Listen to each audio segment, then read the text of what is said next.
kwa kazi ya kesho, imebidi tuache kazi ya uchaguzi tuje tukusanyike katika chumba cha kuhifadhi maiti. Jambo hili lilifanyika jana wakati wa kundi la ODM lilipokuwa liko katika harakati ya ku-identify agents wao, kuwatayarisha vilivyo kwa zoezi ambalo litafanyika kesho. Hapo ndipo walivamiwa. Kusema kweli, lilofanyika jana ni uvamizi. Manake boma lile ni boma la mtu binafsi. Ingekuwa watu wa kundi la ODM wametoka kwenda kufanya ile inaitwa provocation kwa wale wengine,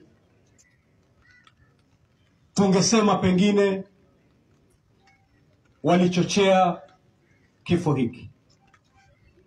Lakini walikuwa nyumbani wakifanya kazi ambayo haiendi kinyume na sheria, na hata IEBC walijua kwamba kulikuwa na mkutano, si mkutano wa kampeni, ilikuwa ni mkutano wa kutayarisha agents wetu. Na bila shaka kila candidate alikuwa anafanya hivyo jana.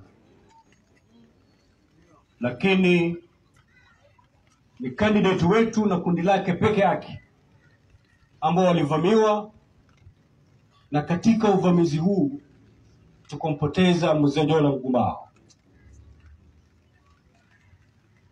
Kwa niaba ya Kilifi na viongozi wote na wakazi wote wa Kilifi, tunalaani vikali kitendo hiki. Na tuna ujumbe mmoja tu wa vyombo ambao vinahusika na investigations na kwenda mbele, kwamba hili tunataka liwe funzo.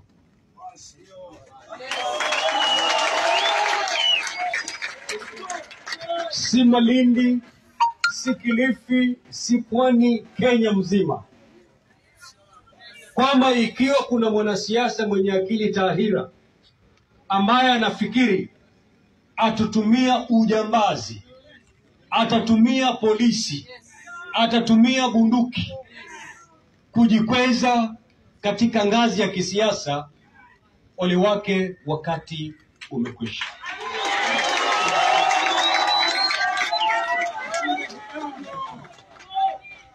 Malindi, Ganda na Kilifi inajulikana kwa amani nzuri sana. Hatujawahi kamwe, tumepingana hapa kisiasa, lakini hatujawahi kamwe kutoa bunduki na kuua mwananchi kwa sababu eti ya siasa zetu. Tofauti ya siasa tuko nazo, lakini kamwe hatujafika viwango vile vya kinyama, vya kikatili ambavyo tumeviona jana. Kwa hivyo wale vitengo husika tunataka hiwi liwe funzo. Kwa ndo mwanzo na mwisho. Kisa hiki kiwe kielelezo cha mwanasiasa yote,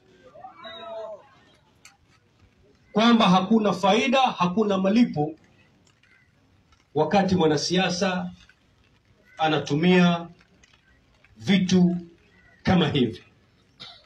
Nataka niwaambie familia ya Mzee Ngumbao pole.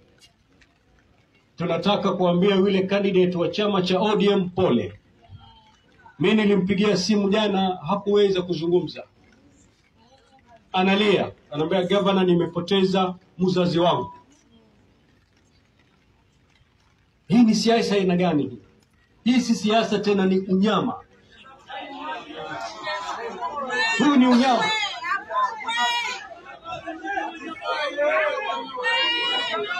Kitu ambacho nataka niwaambie wakazi wa Malindi na Ganda hususan ni kwamba nataka udumishe amani wakati huu muhimu.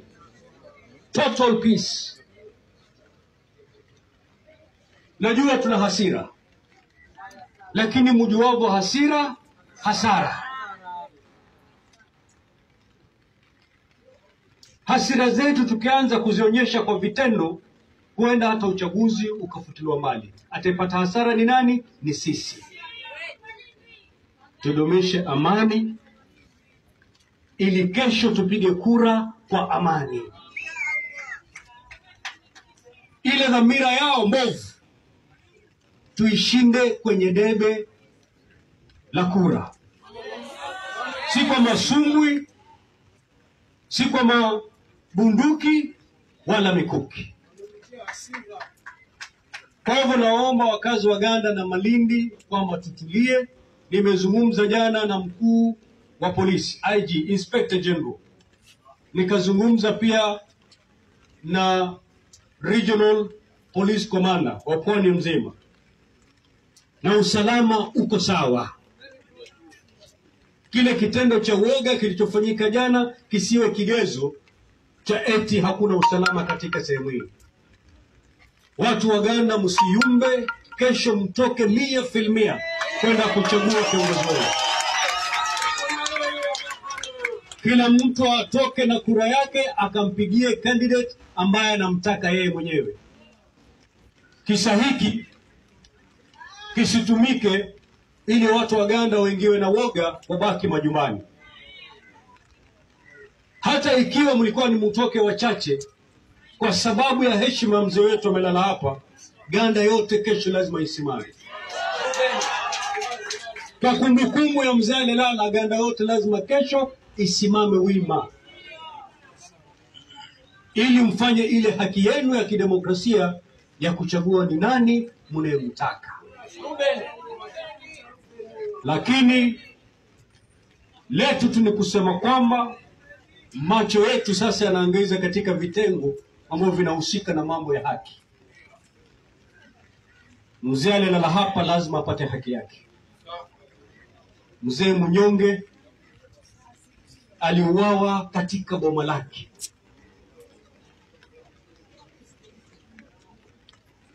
Anapigwa risasi katika nyumba yake. Sisi tutakacho ni kwamba yule mhusika wa kifo hiki ama wale wahusika wa kifo hiki, awe ni polisi, awe ni mwanasiasa, awe ni vijana walionunuliwa, wote lazima sheria ifuate mkondo wake.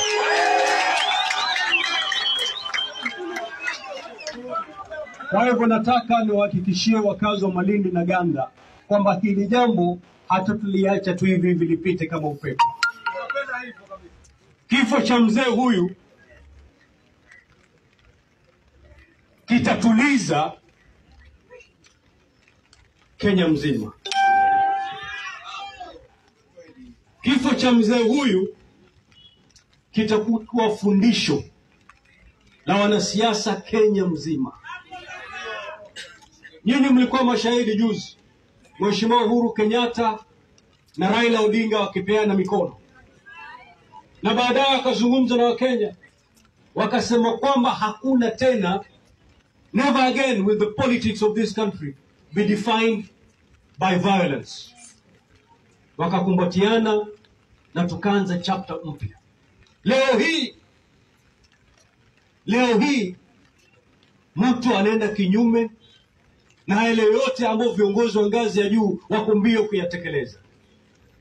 Anaenda kwa boma la mtu ambaye hana hatia, hakushikilia panga, hakushikilia jiwe, hakushikilia kijiti.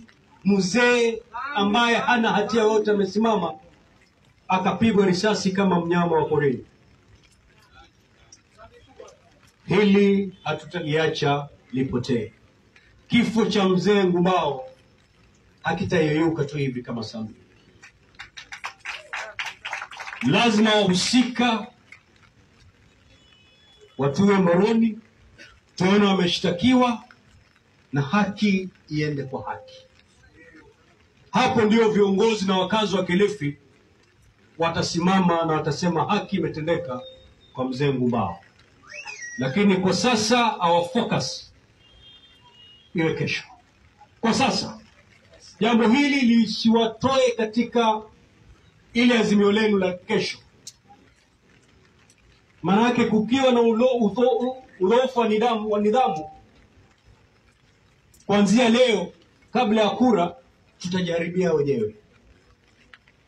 Kwa hivyo tafadhalini na wasihi kwamba nidhamu, kuwe na utulivu, ili azimio letu na dhamira yetu ya kuchagua kiongozi tunamtaka litimie kesho, wakati madebe ya kura yanafika vituoni.